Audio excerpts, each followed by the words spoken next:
Kami dari kelompok 5 akan membahas mengenai skripsi.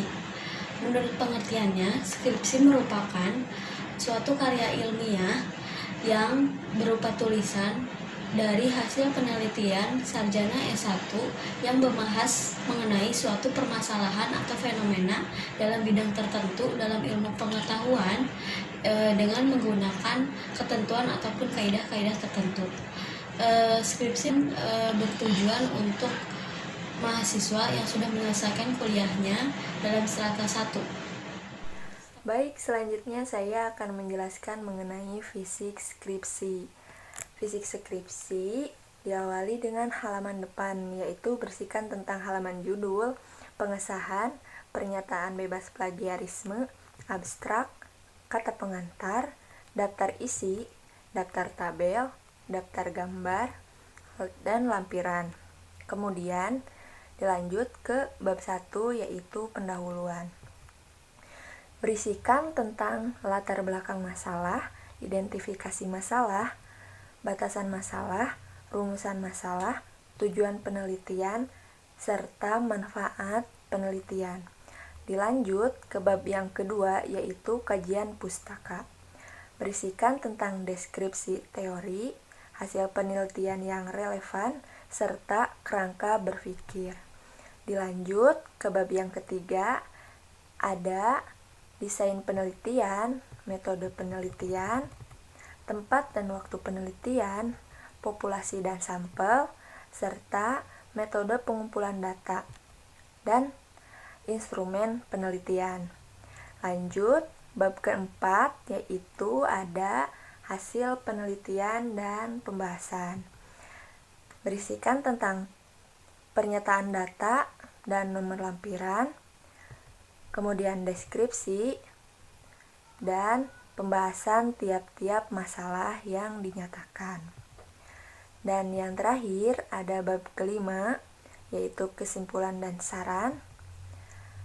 Lanjut, ada lampiran, berisikan tentang daftar pustaka, dan analisis data.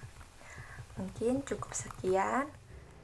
Yang ketiga, karakteristik skripsi. Di sini saya akan menyebutkan 6 karakteristik skripsi. Yang pertama, penelitiannya harus menggunakan metode penelitian karya ilmiah. Yang kedua, laporan dari hasil penelitian mahasiswa terhadap salah satu aspek kehidupan masyarakat maupun makhluk hidup. Yang ketiga, hasil penelitian dikaji berdasarkan fenomena dan masalah yang terdapat di masyarakat dan relevan dengan penelitian yang dilaksanakan sebelumnya. Yang keempat, dalam bidang pendidikan, penelitian ilmiah ini ditunjukkan untuk eksplorasi dan pemecahan masalah dalam kependidikan atau pendidikan. Yang kelima, dalam bidang pendidikan, karya ilmiah ini ditunjukkan untuk pemecahan masalah keilmuan yang sesuai dengan bidang program studi mahasiswa. Yang keenam, ditulis dalam bahasa Indonesia yang baik dan benar berdasarkan hasil penelitian dan observasi lapangan. Di sini saya akan menjelaskan mengenai penelitian, jenis-jenis penelitian nih dalam menyusun skripsi. Yang pertama itu ada penelitian kualitatif. Nah, penelitian ini merupakan metode riset yang sifatnya memberikan penjelasan dengan menggunakan analisis. Lalu dalam pelaksanaannya, metode ini sifatnya subjektif, di mana proses penelitian lebih diperlihatkan dan cenderung lebih fokus pada teori. Lalu yang kedua ada penelitian kuantitatif. Nah, penelitian jenis ini dilakukan secara sistematis, terstruktur, dan terperinci. Dalam pelaksanaannya fokus pada angka, tabel, grafik, dan diagram untuk menampilkan hasil data. Lalu yang ketiga ada penelitian survei. Nah, penelitian ini merupakan metode yang digunakan untuk meneliti dan memecahkan masalah-masalah dalam pendidikan. Nah, biasanya hasil riset dalam bentuk opini atau pendapat dari orang lain berdasarkan objek yang sedang diamati. Lalu tujuan utama dari metode ini adalah untuk mengumpulkan informasi tentang variabel dan sekelompok objek atau populasi. Survei juga survei dengan cakupan luas biasanya disebut sensus, sedangkan survei yang mempelajari beberapa populasi dinamakan sampel. Nah, penelitian survei biasanya mengungkapkan berbagai masalah yang berhubungan dengan angka. Lalu misalnya berapa presentasi anak muda Indonesia yang lebih menyukai film Korea daripada film Indonesia seperti itu.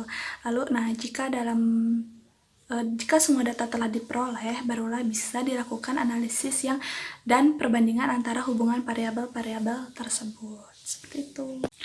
Nah, yang keempat ada penelitian kausal komparatif. Nah, penelitian ini disebut juga ex post facto, yang merupakan riset digunakan untuk meneliti hubungan sebab akibat dari suatu peristiwa. Nah, hasilnya dari berkaitan sebab akibat inilah yang bisa dijadikan indikator dalam proses riset. Dan yang kelima ada penelitian deskriptif. Nah, penelitian ini yang mendeskripsikan suatu gejala atau peristiwa yang terjadi pada masa sekarang. Metode penelitian deskriptif ini hanya memusatkan perhatiannya pada masalah aktual.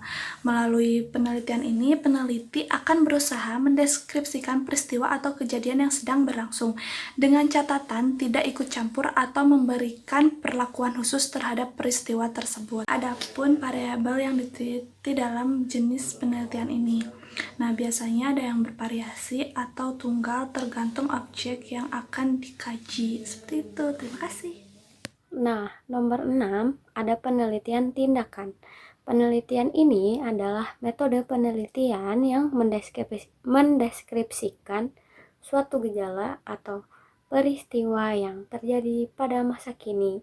Metode ini berpusat pada masalah yang aktual. Masalah aktual itu adalah masalah yang ada saat ini. Nomor 7 ada penelitian studi kasus. Nah, penelitian ini pada dasarnya mempelajari individu atau kelompok yang memiliki kasus tertentu. Studi ini terbilang lama guna mendapatkan hasil yang maksimal.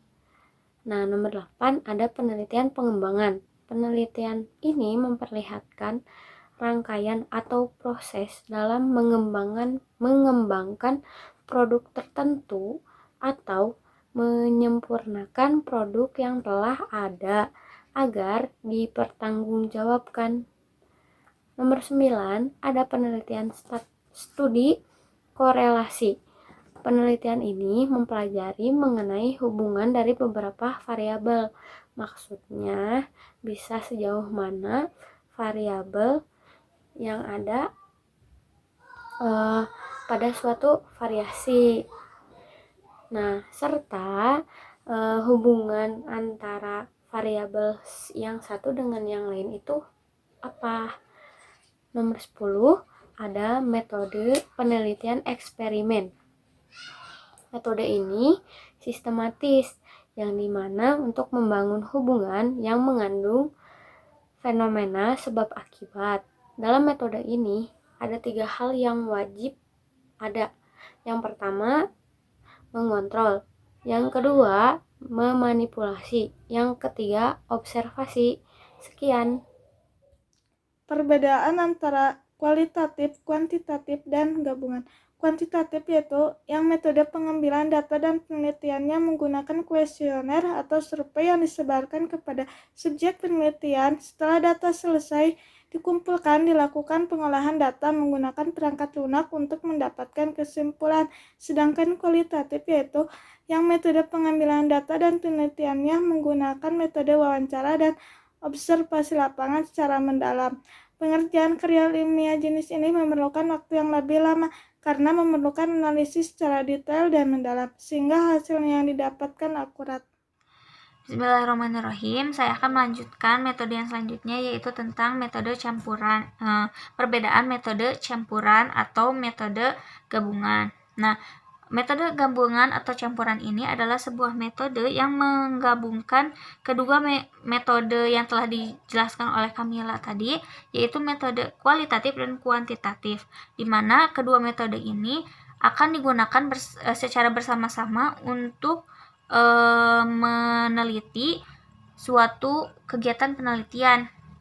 Nah, jika kita menggunakan metode ini, maka hasil atau data yang kita peroleh akan lebih komprehensif, lebih valid, lebih reliable, dan lebih objektif. Maka data kuantitatif dan data kualitatif yang dikumpulkan dalam pencampuran atau mixing dan mengombinasi kedua bentuk data dalam penelitian dapat kita mulai dengan asumsi bahwa kedua bentuk data menyajikan jenis informasi yang berbeda. Nah, seperti misalnya dalam kasus kuantitatif nih, data yang kita peroleh itu adalah data yang terbuka, sedangkan dalam data kasus kuantitatif, data yang kita peroleh itu lebih relevan tertutup. Nah, selain itu juga kita dapat mempertimbangkan bagaimana kekuatan yang dapat dikombinasikan untuk mengembangkan pemahaman rumusan masalah penelitian yang lebih kuat dan juga mengatasi kelemahan masing-masing. Seperti itu, terima kasih.